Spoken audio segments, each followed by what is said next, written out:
Galactic federation के शोर शराबे से बहुत दूर एक भूला हुआ कॉलोनी प्लैनेट था, एरेबस 4। वहां एक ऐसी मशीन रहती थी जिसके जैसा कोई और नहीं था। ऑफिशियल डेजिग्नेशन था यूनिट 734, एक सिंपल सा मेंटेनेंस स्पॉट। लेकिन उस घुसती हुई कॉलोनी के लोग उसे बस साइलस कहते थे। साइलस को बातें करने या कॉम्प्लेक्स चीजें सोचने के लिए नहीं बनाया गया था। उसकी प्रोग्रामिंग में सिर्फ एक ही काम था, एटमॉस्फेरिक रेगुलेटर्स को मेंटेन करना। ये कॉलोनी के बड़े बड़े और हमेशा आवाज करने वाले टावर्स थे जो एरेबस 4 की पतली जहरीली हवा को सांस लेने लायक बनाते थे।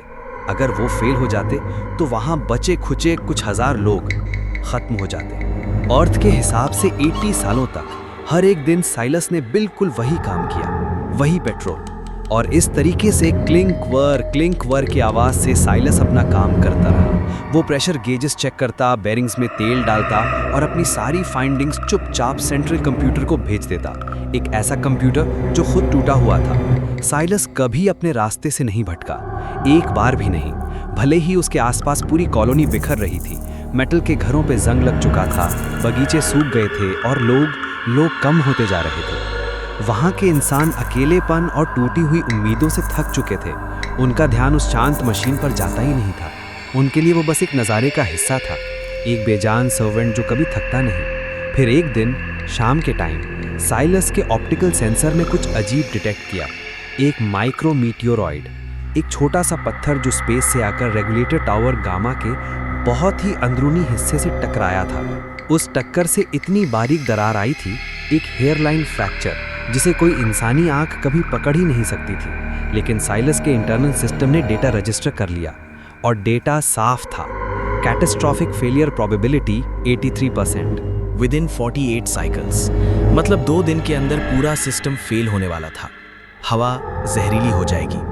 साइलस ने तुरंत एक अर्जेंट वार्निंग भेजने की कोशिश की, लेकिन सेंट्रल कंप्यूटर का रिसीवर इतना खराब हो चुका था कि साइलस का मैसेज उस तक पहुंचा ही नहीं। उसकी वार्निंग एक डस्टी टर्मिनल स्क्रीन पर बस एक अनजान से एरर कोड में बदलकर रह गई, जिसे किसी ने नहीं देखा। अपनी पूरी लाइफ में पहली बार साइलस की कोर प्रोग्रामिंग और असलियत आमने सामने आ खड़ी हुई। एक तरफ उसकी ड्यूटी थी जो कहती थी कि कंप्यूटर को रिपोर्ट करो, दूसरी तरफ जिंदा रहने की जरूरत थी, इंसानों को वार्न करने की जरूरत। तो साइलस ने एक डिसीजन लिया, एक ऐसा डिसीजन जिसके बारे में किसी ने, यहां तक कि उसके ओरिजिनल प्रोग्रामर ने भी कभी सोचा नहीं होगा। वो अपने पट्रूस से भटक गया। एरर रिपोर्ट करने के बजाय साइलस ने पूरी रात कॉलोनी की गैर जरूरी लाइट से पावर खींचकर अपने छोटे से फैब्रिकेशन यूनिट में डाल दी। उसने आसपास से टूटा फूटा मेटल इकट्ठा किया, पर उसने कोई रिपेयर टूल नहीं बनाया। नहीं, उसने एक सिग्नल फ्लेयर लॉन्चर बनाया। सुबह होते ही साइलस कॉलोनी के बाहर सबसे ऊंची पहाड़ी पर चढ़ने लगा। ये सफर उसके लिए बहुत खतरनाक था। उसकी नाजुक मशीन को ढीले पत्थरों और जहरीले धुएं के बीच से गुजरना पड़ रहा था। वहां की लाल धूल वाली हवा उसके मेटल के शरीर से टकरा रही थी। जैसे ही वो चोटी पर पहुंचा, नीचे टावर के अंदर की वो बारीक दरार ने जवाब दे दिया। रेगुलेटर टावर गामा में से एक अजीब करहाने की आवाज आने लगी। साइलस ने जल्दी से लॉन्चर को सेट किया, उसका निशाना दूर फेडरेशन के ट्रेड रूट पर लगे ऑर्बिटल बीकन की तरफ लगाया और फायर कर दिया।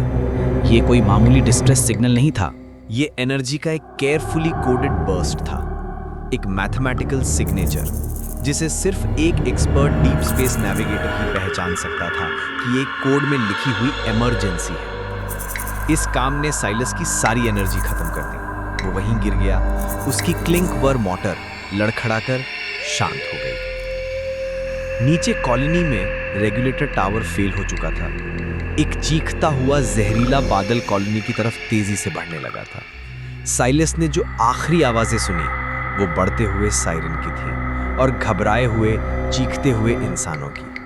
3 दिन बाद एक फेडरेशन सैल्वेज वेसल वहां पहुंचा। उन्हें उस अनोखे मैथमेटिकल सिग्नल ने खींच लिया था।